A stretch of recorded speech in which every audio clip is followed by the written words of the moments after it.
and modify. Stop, drop it low, but pick it up carefully. Work them glutes like you in physical therapy.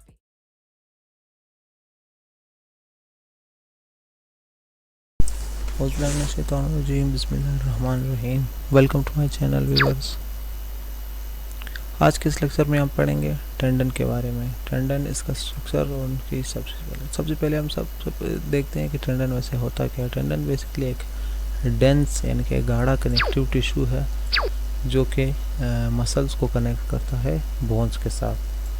इसके मुख्तलिफ functions हैं जिसमें सबसे पहले आता है कि ये हाई रेजिस्ट जो टेंसाइल फोर्स है ये उसको रेजिस्टेंस मतलब ये हाईली रेजिस्टेंट होता है टेंसाइल फोर्स की, यानी कि इस पे जितना भी आप हाई से हाई फोर्स आप डालो या वेट डालो इसके ऊपर, तो ये इसमें ये खासियत है कि वो उसको बेयर कर सके।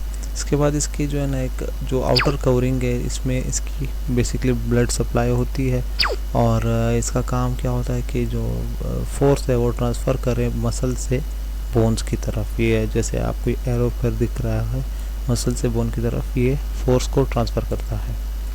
इसके बाद इसकी जो फंक्शन में आता है, जाहिर सी बात ये मसल के साथ कनेक्टेड है तो इसका काम है कि ये मूवमेंट प्रोड्यूस करना, चूँकि ये फोर्स जब मसल्स में प्रोड्यूस होती है तो जाती है टेंडन की तरफ, और टेंडन भी एक तरह से मसल की कॉन्ट्रैक्शन में या प्रोडक्शन ऑफ मूवमेंट में अपना रोल अदा करता है। इसके अलावा जैसे कि आपको पता है कि जो मसल जो होते हैं ना वो स्टेबलाइजेशन प्रोवाइड करते हैं, यानी कि हमारी जो बॉडी पोजीशन जो जॉइंट्स की पोजीशन है वो अगर अपनी जगह पर है तो ये बोन्स तो ये लिगामेंट्स, टेंडन और मसल्स की वजह से ही ये अपनी जगह पर है जिसने इसको स्टेबलाइजेशन प्रोवाइड की है।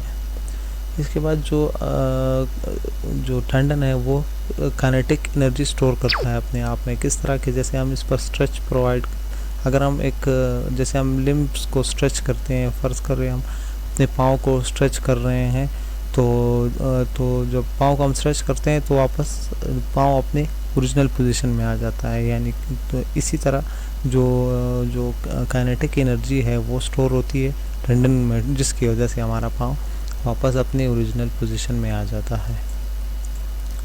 अच्छा, इसके अलावा इसका काम क्या है कि ये हमारे जो जॉइंट्स है उसको प्रोप्रियोसेप्शन प्रोवाइड करता है through the help of Golgi tendon organ.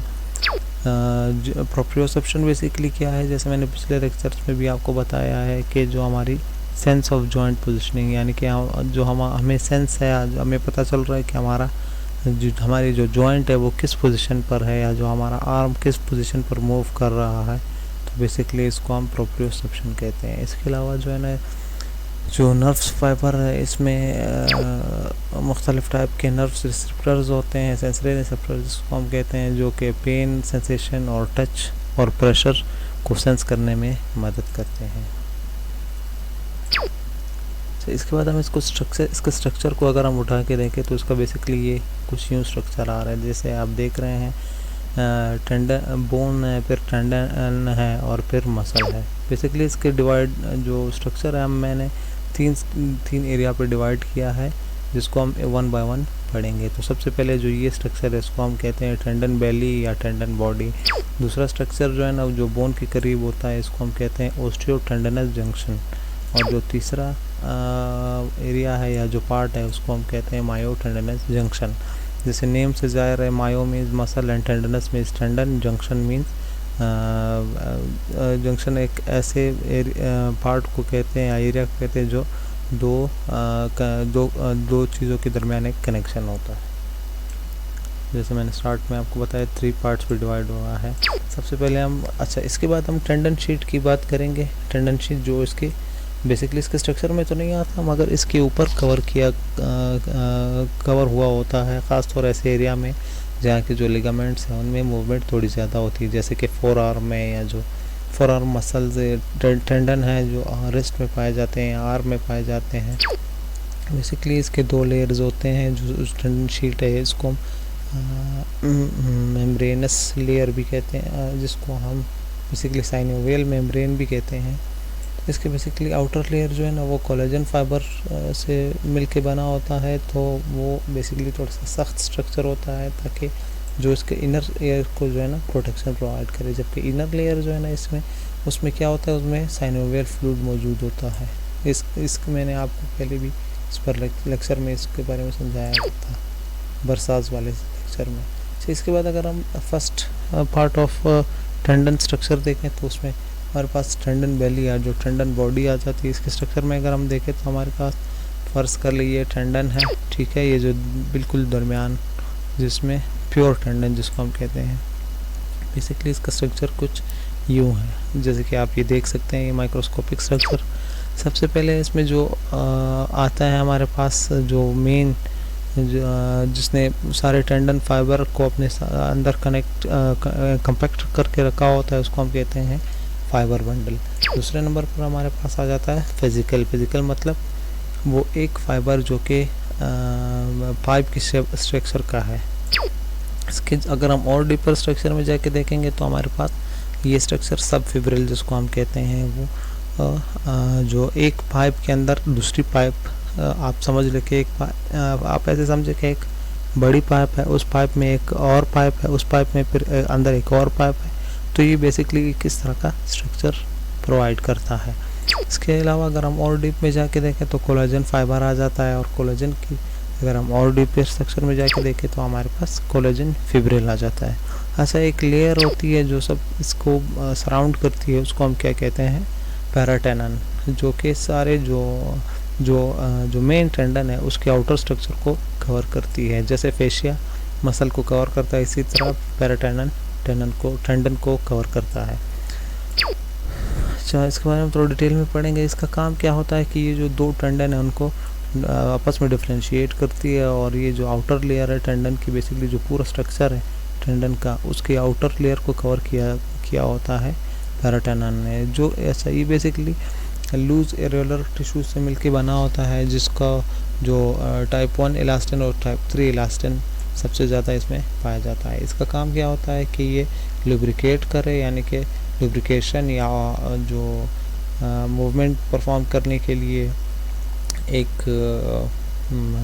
Platform provide करे, और इसको और जो टेंडन है उसको प्रोटेक्ट करे किस चीज़ से, रेजिस्टेंस से, रगड़ से एक दूसरे, चूँकि टेंडन्स एक दूसरे के करीब होते हैं और कम्पैक्ट स्ट्रक्चर्स होते हैं जिसमें रेजिस्टेंस ज़्यादा होती है, तो इसलिए पैराटेनन का काम क्या है कि इसको प्रोटेक्ट करे और लुब्रिकेट करे।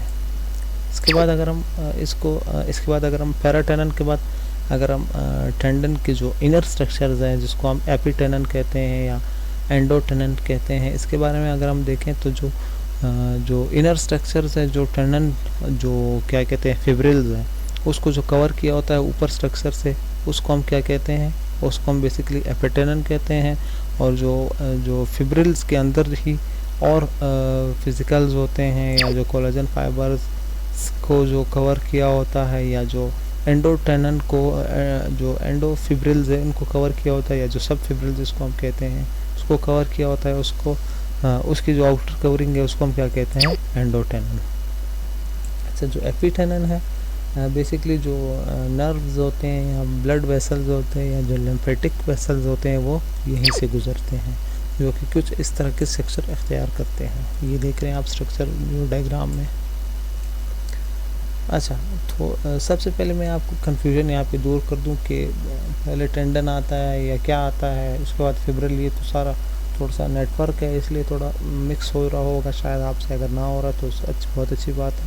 तो सबसे पहले टेंडन आता है। टेंडन के अगर हम और डीप स्ट्रक्चर में जाकर देखें तो फिजिकल आता है। फिजिकल के और डीप स्ट्रक्चर में हम जाकर अगर देखेंगे तो फाइबर आता है, और फाइबर को अगर हम और डीप स्ट्रक्चर में जाके देखें तो फिब्रिल आ जाता है। और डीपर स्ट्रक्चर में अगर हम जाके देखेंगे तो हमारे पास सब फिब्रिल, और सबसे एंड में हमारे पास ट्रोपोकोलेजन, जो कि कोलेजन फाइबर का फर्स्ट टाइप को कहा जाता है। अच्छा जी, टीनोसाइट के बारे में मैं आपको आगे बताऊंगा। जो फिजिकल्स होते हैं इनके दरमियान सेल्स पाए जाते हैं जिसको हम टीनोसाइट्स बोलते हैं। अच्छा, अब यहाँ पर एक आपको क्रैम्प वेव फॉर्म दिखेगा। ये बेसिकली कोलेजन फाइबर ही है जो पैरेलल शेप में पाया गया है। इसके बाद अगर हम अब हम आते हैं दूसरे जो पार्ट ऑफ टेंडन है, जिस स्ट्रक्चर ऑफ टेंडन है जिसको हमने मायोटेंडनस जंक्शन कहा था स्टार्ट में। अच्छा, इसके बारे में अगर हम पढ़ें तो नेम से जैसे ज़ाहिर है, ठीक है, ये जैसे ये देख रहे हैं आप, ठीक है, ये एरिया जो मसल और टेंडन के दरमियान है, इसको हम क्या कहते हैं, मायोटेंडनस जंक्शन। अभी हम इसको डीपर स्ट्रक्चर में जाके देखते हैं तो कि इसमें क्या क्या मौजूद है। ये देख सकते हैं आप, ये बेसिकली एक कनेक्शन होता है मसल्स और किसके दरमियान, टेंडन के दरमियान एक्चुअली यहाँ पर, और उसके बाद बोन, ठीक हो गया। अच्छा, यहाँ से जो है ना, जो मसल जो फोर्स जनरेट करती है वो मायोटेंडनस जंक्शन के ज़रिए ही बोन की तरफ ट्रांसफ़र होती है। अच्छा, जो यहाँ पर जो स्ट्रक्चर होते हैं, जो एक्टिन मसल की तरफ से और जो कोलेजन फाइबर है वो टेंडन की तरफ से, ये दोनों आपस में मिलकर कुछ इस तरह का स्ट्रक्चर इख्तियार कर लेते हैं। ये आपके पास टेंडन है और ये मसल है। आप बीच में देख सकते हैं कि इन्होंने एक लिंकेज प्रोवाइड किया हुआ है ताकि ये लोग एक जंक्शन बना सके जिसको हम कहें मायोटेंडनस जंक्शन, ये वाली, ठीक है। अच्छा, और ये सबसे टेंडन का जो सबसे वीक पार्ट होता है और ये काफ़ी इंजर्ड भी होता है। अच्छा, इसमें क्या क्या पाया जाता है, जो मायोटेंडनस जंक्शन है, इसमें हमारे पास पाया जाता है लेमिनिन है, उसके बाद इंटीग्रिन है, विनक्यूलिन है और फिब्रोनेक्टिन है, टेक्टिन है, जो कि कनेक्शन बनाने में मदद करता है between the actin of muscles, जो एक्टिन फाइबर्स है, ये एक्टिन फाइबर्स है मसल्स के, और ये जो आपके पास है जो ये है, ये कोलेजन है टेंडन की तरफ से। तो ये दोनों मिलकर एक मायोटेंडनस जंक्शन बनाते हैं।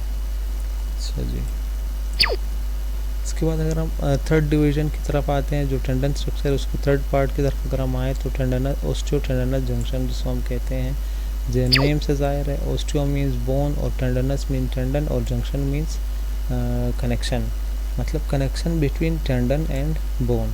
अच्छा, यहाँ से क्या होता है, जो फोर्स होता है वो बेसिकली यहाँ से जो टेंडन से ट्रांसमिट होके बोन की तरफ जाता है, पहले मसल से टेंडन की तरफ आता है, टेंडन से फिर बोन की तरफ जाता है इस जंक्शन के थ्रू, जिसको अच्छा इस एरिया को इंथेसिस भी कहा जाता है, जिसका मतलब है बम्प, यानी बोनी बम्प। अच्छा, ये फिर फर्दर और डिवाइड हुआ है 4 मेन जोन में, ये zone first, zone second, zone third and zone 4, जिसके बारे में अभी आपको आगे बताता हूँ।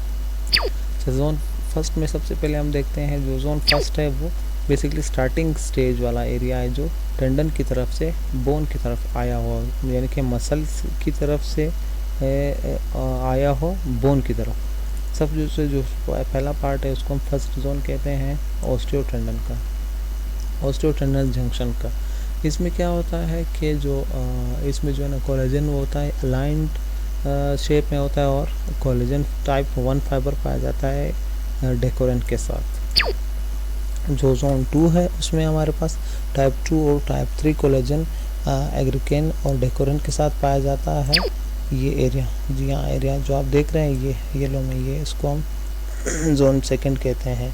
अच्छा, इसकी जो प्रॉपर्टीज़ है वो थोड़ी फिब्रो कार्टिलेजिनियस कंपोजिशन की तरह है, जैसे मैंने आपको कार्टिलेज वाले लेक्चर में बताया, जो कार्टिलेज के 3 टाइप्स है, इलास्टिक कार्टिलेज है, हाइलिन कार्टिलेज है और फिब्रो कार्टिलेज है। फिब्रो कार्टिलेज बेसिकली वो ये शेप है जो जिसमें फाइबर की मकदार यानी कोलेजन की मकदार ज़्यादा होती है, और कोलेजन ऐसा स्ट्रक्चर है जो किसी भी स्ट्रक्चर में अगर पाया जाए तो उसको वो स्ट्रेंथ प्रोवाइड करता है। तो ये बेसिकली स्ट्रेंथन पार्ट होता है टेंडन का।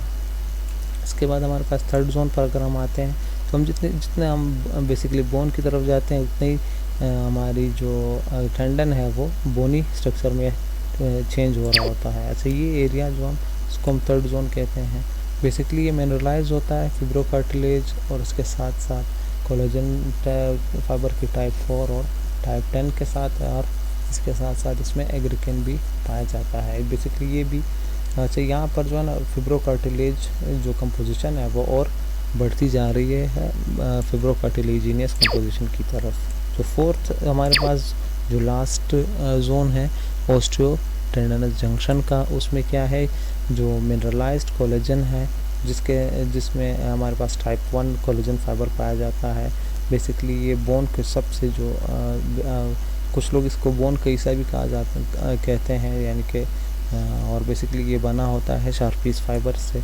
अच्छा, इसको जो कुछ लोग, जैसे मैंने आपको बताया, कि कंसिडर करते हैं कि ये एक प्रोट्रूजन ऑफ बोन है और ये टेंडन का हिस्सा नहीं है। ये बेसिकली वो एरिया है जहाँ से टेंडन बिल्कुल स्टार्ट में अटैच होता है।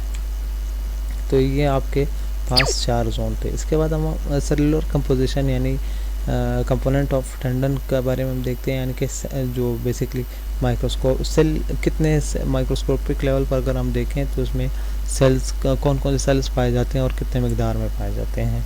जैसे इस ग्राफ के थ्रू आपको समझ आ ही गया होगा, बहरहाल मैं और आपको डिटेल में बता देता हूँ।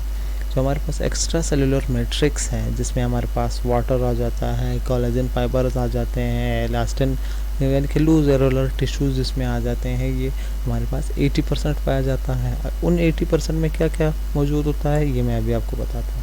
अच्छा, इन 80% में हमारे पास 70% जो है ना वो वाटर मौजूद होता है, और 30% जो है ना हमारे पास टाइप 1, टाइप 3, 4, 5, 9, 10 कोलेजन फाइबर, और उसके साथ ग्लाइकोसामिनोग्लाइकेन, इलास्टिन्स और प्रोटियोग्लाइकेन्स, डेकोरेन और एग्रिकेन जिसको हम इनऑर्गेनिक पार्टिकल्स भी कहते हैं, वो 30%। फिर जो 80% का अगर हम मतलब 80% में से अगर हम देखें तो उसमें 70% वाटर है और 30% ये चीज़ें पाई जाती है।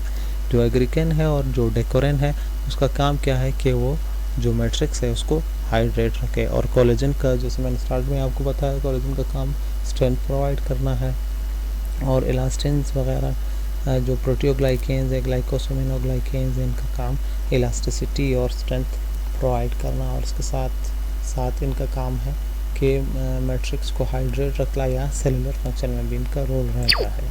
जो 20% हमारे पास, अच्छा 80% वहाँ हो गया, 20% रह गया। जो 20% है हमारे पास उसमें पाया जाता है टीनोसाइट्स और मैक्रोफेजेस। जो टीनोसाइट है इसके बारे में मैं आपको आगे बताता हूँ, मगर मैक्रोफेजेस जो है ना बेसिकली इम्यून सेल्स होते हैं, और ये हमारी जो टेंडन है उसको किसी भी पैथोलॉजी से या पैथोजेनेसिस से बचाए रखती है। अच्छा, जो टीनोसाइट या फिब्रोब्लास्ट क्या होते हैं इसके बारे में आपको बताता हूँ। जो अभी 20% में जो हमारे पास आ रहा था टीनोसाइट और मैक्रोफेजेस, तो उसमें जो टीनोसाइट है, जो जैसे आप ये देख सकते हैं, जो जो फाइबर्स हैं, मसल फाइबर, जो टेंडन फाइबर्स हैं, इनके दरमियान सेल्स पाए जाते हैं जिसको टीनोसाइट्स कहते हैं। जो फिब्रोब्लास्ट है बेसिकली उसका काम क्या है, जैसे कि ओस्टियोब्लास्ट का काम है बोन सेल फॉर्मिंग, जो फिब्रोब्लास्ट है उसका काम क्या है कि फाइबर सेल्स फॉर्मिंग। जब इमेच्योर सेल फॉर्म कर लेता है जैसे कोलेजन, इलास्टिन वगैरह वगैरह, तो ये फिब्रोब्लास्ट का ही काम होता है, जो कि बाद में जाके कन्वर्ट होकर किस चीज़ में, जो कि एक्स्ट्रा सेलुलर मैट्रिक्स बनाती है, और जो एक्स्ट्रा सेलुलर मैट्रिक्स के जो सेल्स है जब वो मैच्योर हो जाते हैं तब उसको हम क्या कहते हैं, टीनोसाइट्स कहते हैं। फिब्रोब्लास्ट बनाते हैं किस चीज़ को, extra cellular matrix. Extra cellular matrix को में जो सेल्स पाए जाते हैं जिसको हम टीनोसाइट्स कहते हैं। इसके बाद हम ब्लड सप्लाई या नर्व सप्लाई की हम बात करें। जैसे मैंने आपको बताया कि ये जो टेंडन है वो सेंसिटिव भी है, और इसमें ब्लड भी, इसको जो ब्लड सप्लाई भी है। तो जो ब्लड सप्लाई है, जो नर्व सप्लाई है बेसिकली वो आता है जो टेंडन को जो ब्लड सप्लाई होती है वो ऑस्टियोटेंडनस जंक्शन की तरफ से या मायोटेंडनस जंक्शन की तरफ से होती है, क्योंकि जो टेंडन है, जो इसकी जो फिब्रिल्स है या फाइबर्स है, इसकी अपनी कोई ब्लड सप्लाई नहीं होती। जो इसकी जो ब्लड सप्लाई है या जो ब्लड वेसल्स है या जो इनर्वेशन है वो एपिटेनन या जो एंडोटेनन है, जैसे मैंने स्टार्ट में आपको बताया, जो कि लेयर्स ऑफ द फाइबर्स हैं, जो कि फाइबर्स को, जो टेंडन के फाइबर्स हैं उनको सराउंड करते हैं। उनमें जो है ना ये ब्लड वेसल या जो नर्व सेल्स है वो, या जो एक्सॉन्स है वो उसके साथ ट्रेवल कर रहे होते हैं। ये जैसे आप देख रहे हैं, जैसे ये देखें, जैसे ये नर्व, जैसे ये क्या है, ये जो फाइबर्स हैं, ठीक है, ये फर्ज करिए ये जो है ना क्या है, ये वेसिकल्स है, इसको जो आउटर कवर किया हुआ है, ये देखिए, जिसको हम एपिटेनन कहा, ये देखिए, इसमें ये ब्लड वेसल इस तरह ट्रैवल कर रही होती है, और इसके साथ साथ ही जो है ना नर्व्स भी ट्रैवल कर रहे होते हैं। अच्छा, नर्व्स की अगर हम बात करें तो हमारे पास इसमें मौजूद होता है गोल्गी टेंडन ऑर्गन, जिसको हमने GTO ऑर्गन कहा है, सब प्रोप्रियोसेप्टिव ऑर्गन, जिसमें स्टार्ट में आपको बताया, जो कि हमें सेंस ऑफ जॉइंट पोजिशनिंग देता है। और इसके साथ साथ इसमें सेंसरी रिसेप्टर मौजूद होते हैं, जिसमें नोसिसेप्टर्स आते हैं, यानी कि जो पेन की हमें सेंस देते हैं। अगर कोई चीज़ हम डैमेज करें हमारे टेंडन को तो हमें एकदम से पेन फील होता है, तो वो बेसिकली नोसिसेप्टर्स की वजह से ही होता है, जो कि सेंसरी रिसेप्टर्स है। और इसके अलावा जो हमारे पास टेंडन में मौजूद होते हैं वो पेसिनी एंड रफिनी कॉर्पसल्स है, जो कि पेरिफेरल नर्वस सिस्टम से इनर्वेट हुए होते हैं। इन दोनों का क्या काम होता है, जो कि इन दोनों का पेसिनी और रफिनी का कॉर्पसल्स जो बेसिकली सेंसरी फाइबर्स हैं, इनका काम होता है कि वो टच और सस्टेन्ड प्रेशर को डिटेक्ट कर सके। ये GTO ऑर्गन। अच्छा, इसके अलावा जो इनर्वेशन है वो ऑटोनॉमिक नर्वस सिस्टम से भी जो टेंडन को इनर्वेशन हुई होती है, और उनमें वो क्या काम करवा रहे होते हैं कि वो ब्लड वेसल्स को डायलेट या ब्लड वेसल्स को कॉन्स्ट्रिक्ट करवाने में हेल्प करते हैं। Okay viewers, so thank you so much. अगर कोई चीज़ आपको समझ नहीं आई हो या किसी चीज़ में आपको मसला आ रहा हो तो आप मुझसे कमेंट सेक्शन में ज़रूर पूछिएगा। Thank you so much. खुदा हाफिज़। If it hurts to modify, stop, drop it low, but pick it up carefully. Work them glutes like you in physical therapy.